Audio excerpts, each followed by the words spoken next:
Graça e paz, amados irmãos. Bom, estamos iniciando nosso primeiro vídeo do canal A Voz que Clama no Deserto. Esse canal tem um propósito de trazer reflexões da parte de Deus para o seu coração nesses tempos tão difíceis e tempos que têm se cumprido as profecias a qual a Bíblia já vem anunciando há algum tempo. Mas também é um canal de confrontamento a algumas teologias que estão totalmente fora daquilo que de fato nos foi ensinado, que nos foi permitido herdar através da palavra de Deus que foi preservada para que viéssemos a conhecer o Cristo ressurreto, a mensagem da cruz e a conduta que deveríamos ter como cristãos. Bom, hoje nós vamos discutir algo que, por incrível que pareça, voltou a estar em alta. Mas antes de eu falar para vocês sobre esse tema que voltou a estar em alta, eu queria fazer algumas ponderações. E vou começar o seguinte: os amados irmãos com certeza têm percebido o quanto a Igreja de Cristo voltou a ser perseguida nos tempos atuais.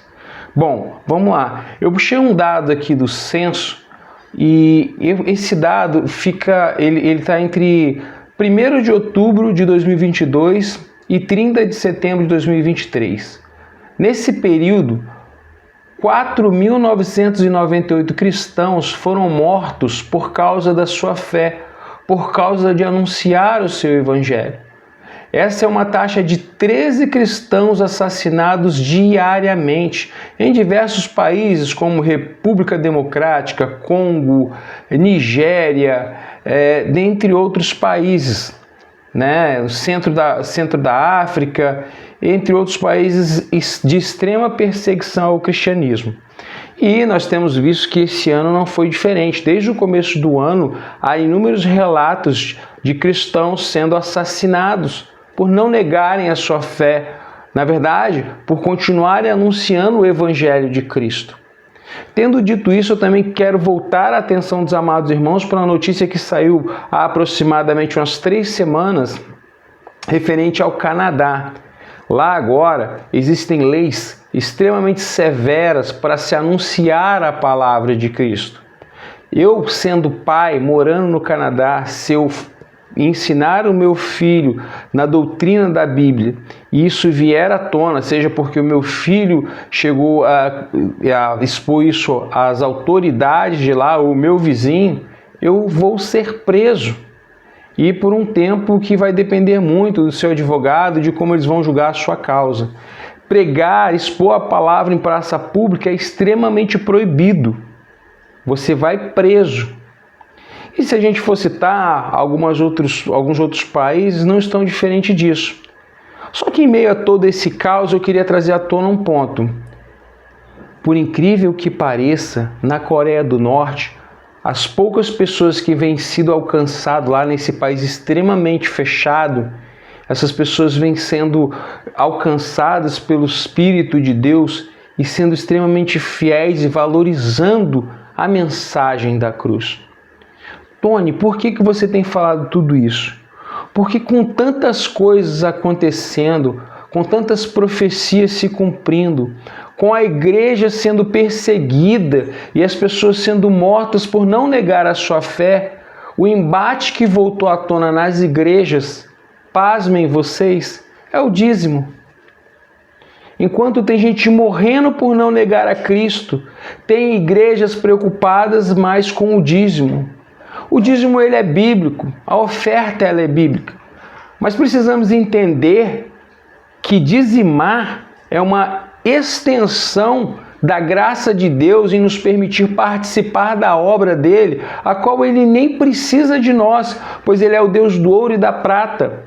Mas ele nos permite fazer parte dessa obra pela sua graça, pela sua misericórdia, com os nossos dízimos, mas também nos permite pela sua graça quando anunciamos o teu evangelho, quando oramos, quando conseguimos, através da instrução do seu Santo Espírito, fazer com que uma pessoa se renda e abandone os seus maus caminhos. Então, Muitas pessoas pegam alguns textos isolados, como nós vamos ler agora em Malaquias, e dizem o seguinte, que a pessoa que não dizima, essa pessoa vai para o inferno. E isso é uma acusação muito perigosa. Pegam um texto totalmente isolado, que se inicia no versículo 8 do capítulo 3, e diz o seguinte: roubará o homem a Deus, todavia vós me roubais, e dizeis em que te roubamos? Nos dízimos e nas ofertas. E por aí eles param, eles não dão continuidade nesse texto. E aí as pessoas hoje em dia são capazes de falar o seguinte: você que não dizima é ladrão, você que não dizima vai para o inferno. Se eu acreditar que eu não dizimar vai me levar ao inferno, eu também posso acreditar que eu posso comprar a minha vaga no céu a partir do momento que eu estiver dizimando. Se eu acreditar que eu não dizimar vai me levar à condenação do fogo eterno, logo eu posso acreditar que se eu sou um dizimista com um alto valor, eu não só vou estar comprando a minha vaga no céu, mas provavelmente na Alphaville do céu, no condomínio de luxo do céu. E isso, meus amados, é extremamente perigoso. Isso é extremamente efêmero. Nos tempos atuais, onde de fato temos coisas mais importantes para discutir. Eu não estou aqui falando que a igreja não deve ser conscientizada sobre a importância e do privilégio de dizimar e de ofertar. Não é isso. Mas a partir do momento que você toma uma postura neopentecostal, a partir do momento que você toma uma postura onde você quer causar constrangimento, onde você quer causar medo para que essa pessoa entregue o dinheiro, você está totalmente fora do parâmetro do que a Bíblia requer dos dízimos e ofertas. Se você pegar no Velho Testamento, nem sempre entregar dízimos e ofertas estava ligado a dinheiro, estava ligado àquilo que o povo plantava, estava ligado àquilo que o povo produzia, e apresentava isso como oferta para quê? Para que não faltasse mantimento na casa do Senhor. E não para que fossem ajuntadas riquezas. Então, quando falamos sobre dízimos e ofertas, precisamos tomar diversos cuidados. Porque de nada adianta cumprir com uma só parte da lei. Quando olhamos para o livro do Evangelho de Mateus, capítulo 23, verso 23, nos diz o seguinte: ai de vós, escribas e fariseus hipócritas, porque dais o dízimo da hortelã e do endro e do cominho, e tendes negligenciados os preceitos mais importantes da lei, a justiça, a misericórdia e a fé. Deveis, porém, fazer essas coisas sem omitir aquelas. Se falharmos em uma somente vírgula, em um somente tio da lei, nós estaremos condenados. Mas nós não sofremos mais essa condenação, sabe por quê? Não cabe ao nosso esforço sermos salvos. É totalmente pela graça. Em Efésios, capítulo 2, do verso 8 ao 9, nos diz o seguinte: porque pela graça sois salvos mediante a fé, e isso não vem de vós, é dom de Deus, não de obras, para que ninguém se glorie. Quando Cristo vem e toma o nosso lugar na cruz do Calvário, Ele leva sobre si todos os nossos pecados, porque nós não teríamos e não temos condições de cumprirmos com a lei. Então, a igreja precisa despertar, voltar a uma igreja de oração.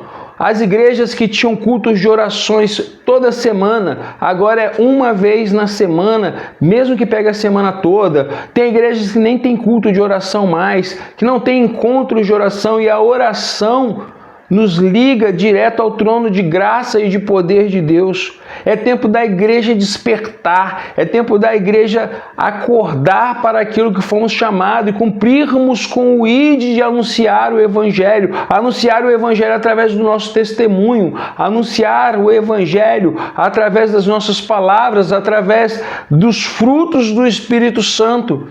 Não é tempo para se perder se discutindo sobre dízimos e ofertas.